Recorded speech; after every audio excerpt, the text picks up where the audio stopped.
les enfants ou le personnel non-binaire. Ça pourrait être une toilette individuelle mixte.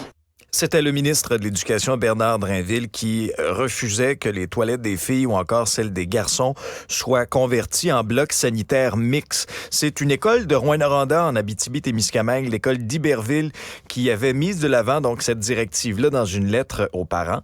James Galantino est directeur général du Conseil québécois LGBTQ. Bonjour, M. Galantino. Merci d'être avec nous en studio. Ça fait plaisir. Comment vous réagissez à cette décision-là de la part du ministre Drainville? C'est très étonnant, en fait, de la part du ministre de l'Éducation, en fait, parce qu'en fond, ça va à l'inverse des recommandations qui ont été mises par le ministère de l'Éducation il y a de cela 2 ans. Donc, en 2021, le ministère de l'Éducation a bien fait leur devoir. En fait, ils ont, en collaboration avec le ministère de la Justice et le ministère de la Famille, avec des experts pertinents et pertinentes, il y a un guide, en fait, qui a été développé et qui a été diffusé, en fait, de la part du ministère de l'Éducation, qui s'appelle, je l'ai ici avec moi, là, pour une meilleure prise en compte de la diversité sexuelle et de genre. Et c'est une recommandation du gouvernement, en fait, de faire des toilettes mixtes et des vestiaires mixtes, en fait, donc de faire des espaces neutres. La solution qu'il met de l'avant, c'est de dire, on pourrait peut-être prendre une toilette individuelle et la désigner comme toilette mixte. Ça, est-ce que vous pensez que c'est une avenue intéressante? C'est une avenue intéressante, mais en soi, il n'y a rien de mal à avoir des blocs sanitaires mixtes. En soi, je pense qu'il y a un peu aussi de confusion sur la panique qu'on sème autour des scénarios potentiels de ça. Parce que dans le fond, les toilettes mixtes et les vestiaires mixtes, ça existe dans plusieurs entreprises, dans plusieurs administrations. Même ici, à Montréal, on a un complexe aquatique dans Rosemont qui a un vestiaire 100% mixte pour les familles, les enfants, les hommes, les femmes, les personnes non-binaires. Et à ce jour, il n'y a personne nulle part dans le monde qui constate une augmentation d'incidents. Il y a personne qui... en fait, ça ne crée pas de polémique. Donc, je ne comprends pas, en fait, d'où vient cette panique qu'on sème dans une situation où les gens, en fait, sont capables, en fait, d'apprendre à vivre avec ça. Les gens comprennent pourquoi, en fait, on devrait avoir ça. C'est un peu la même chose qu'on a eu avec la manchette là, récemment là, avec Mix Martin, qui était comme, dans l'école, les élèves sont bien chill avec ça, l'administration, ça va, mais autour de ça, on met une panique, alors que sur le terrain, il ne se passe rien. Oui, mais dites-moi, l'argument qui est mis de l'avant par le ministre Drainville, c'est de dire je veux préserver l'intimité des filles comme des garçons. Il donnait l'exemple, par exemple, d'une adolescente qui commence à avoir ses règles, sort du cubicule, et là, il y aurait des garçons d'autres adolescents à ses côtés. Êtes-vous sensible à cet argument-là? Je suis sensible à ça, mais en même temps, je suis pas sûr de saisir c'est quoi le problème avec ça. Je veux dire, comme les C'est-à-dire? gens, je suis pas sûr de saisir c'est quoi le problème, en fait. C'est quoi l'inquiétude qui est nommée dans ce cas-ci? On parle de quoi? On parle de peut-être potentiellement des personnes qui seraient un peu inconfortables. Puis est-ce que l'inconfort, c'est suffisant pour pas mettre en place des mesures gouvernementales qui ont été recommandées, qu'on a consulté des gens? Puis, tu sais, ça a été dit à plusieurs reprises, mais tu sais, les jeunes trans et non-binaires, là, c'est les jeunes qui sont super vulnérables, qui sont plus à risque de toxicomanie, de tentative de suicide. Mais ça, je suis d'accord avec vous. Est-ce que c'est un gros sacrifice pour la société d'accepter de peut-être être un peu mal à l'aise avec des nouveaux espaces dans le but de prévenir finalement que des jeunes trans aient une santé mentale si fragile et soient à risque de suicider? Mais ça, cet argument-là, je l'entends, je le comprends. Ouais. Sauf que pourquoi, par exemple, aménager une toilette, OK, qui serait une toilette mixte? Pourquoi, à ce moment-là, changer l'ensemble des toilettes pour garçons et pour jeunes filles? Vous comprenez? Elle est là, peut-être, la ligne. Écoute, de moi, ce que je comprends, en fait, c'est que on essaie de créer des espaces qui sont inclusifs pour tout le monde. On veut faire en sorte que les gens ne sentent pas qu'ils sont justement différents et à part, puis qu'ils ont un petit cubicule à part à l'autre bout. Parce que réalistement, des toilettes individuelles, là, ce ne sera jamais aussi accessible. Alors, on a une solution où est-ce qu'on dit, faisons juste un bloc pour tout le monde. Puis, tu sais, je veux dire, à chaque fois qu'il y a des choses nouvelles, exactement, ça arrive que les gens soient mal à l'aise. Je veux dire, au début, les gens, il y a 50 ans, étaient super mal à l'aise de voir 2 hommes se tenir la main ou de voir 2 femmes se tenir la main. Est-ce que ça nous a empêché de dire aux gens aucune démonstration d'affection, tu sais, dans le public? Bien sûr que non. Tu sais, je veux dire, comme, au début, on était mal à l'aise, puis aujourd'hui, on évolue, puis on n'est plus mal à l'aise. Tu sais, je veux dire, ma question à moi, en fait, c'est de quoi est-ce qu'on a réellement peur, en fait, en faisant ces changements-là? Surtout dans un contexte où, en fait, même financièrement, ça a été démontré que c'est plus rentable de faire juste un espace pour tout le monde que de faire des toilettes genrées séparées, ou de faire des vestiaires genrés séparés. C'est même plus efficace. T'sais. Donc, tu sais, j'ai de la misère à voir, en fait, si on fait une petite analyse assez rapide de coût-bénéfice, en quoi est-ce que c'est dramatique. Et lorsque Paul Saint-Pierre Plamondon dit, on devrait peut-être faire une commission parlementaire sur tout le débat entourant l'identité de genre, le changement de sexe. Comment vous recevez ça? Est-ce que c'est réellement aux politiques de se mêler de ce débat-là ou au contraire, ça va mettre de l'huile sur le feu? En fait, je trouve ça étonnant parce que je suis pas sûr de savoir, encore une fois, de quoi on veut débattre, considérant que, comme, je veux dire, en 30 ans, le gouvernement québécois a quand même été un bon allié des enjeux LGBTQ. Puis je pensais que c'était un peu... Ça allait un peu de soi, en fait, qu'on était une société inclusive, qu'on était justement pour comme le mariage gay, qu'on était pour les droits des personnes LGBT. Puis c'est quelque chose qui transcende vraiment les partis. Je veux dire, c'est le Parti québécois qui a voté pour l'union civile. C'est la CAQ, maintenant, qui a fait passer le projet de loi 2 dans le but de reconnaître les personnes non-binaires.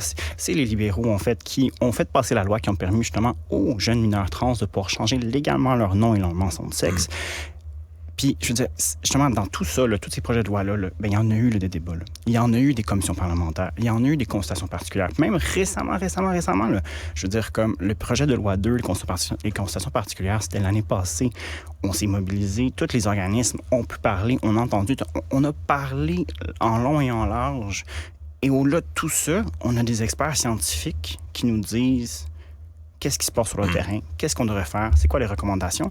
Et je le répète, le gouvernement a écouté ces recommandations-là en créant un guide qui dit « Faites des espaces inclusifs ». Oui, mais ils ont dit « Faites des espaces inclusifs », pas changer toutes les toilettes pour devenir des espaces inclusifs. Il n'y a pas une nuance, là? Bien, il y a une nuance, mais après, comme si une école décide de faire ça, ce qui répond aux recommandations, qu'est-ce qu'il y a de mal là-dedans?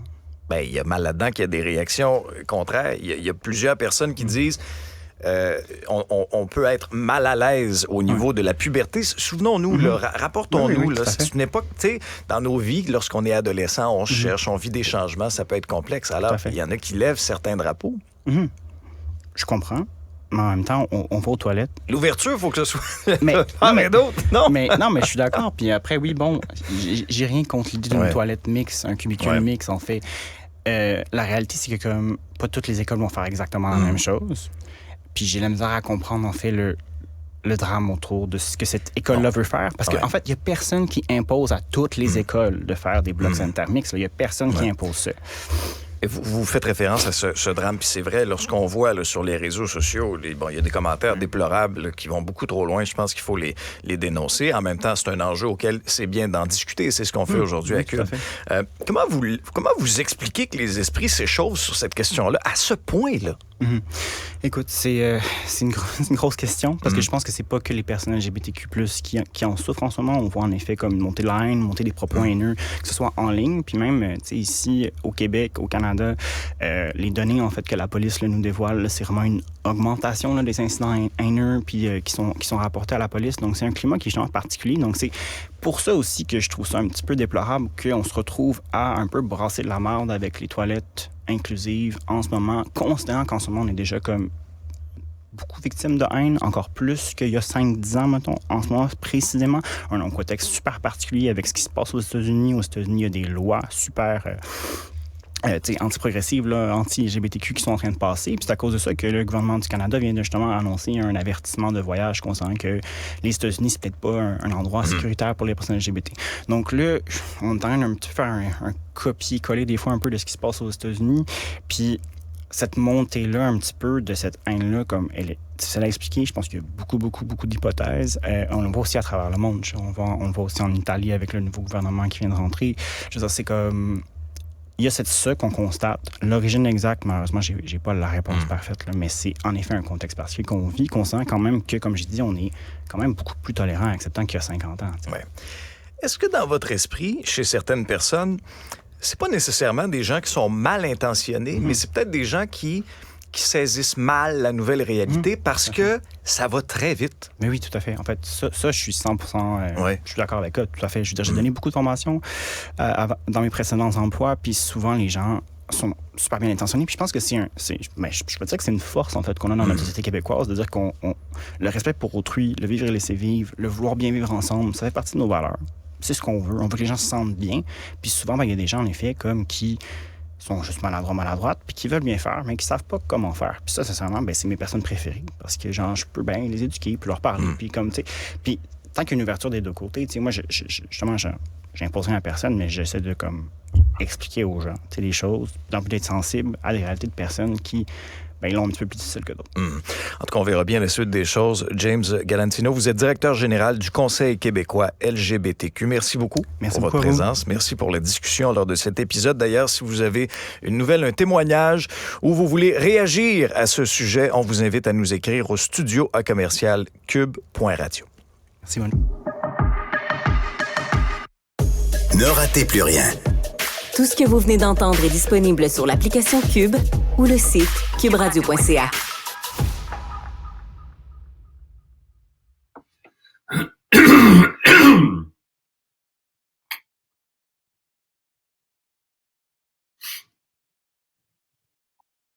Bonjour.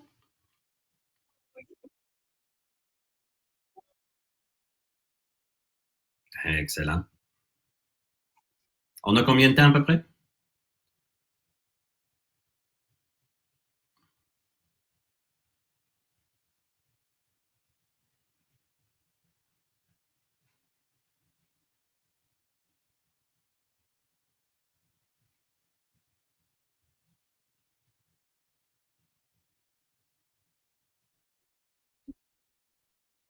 Oh, short and sweet indeed.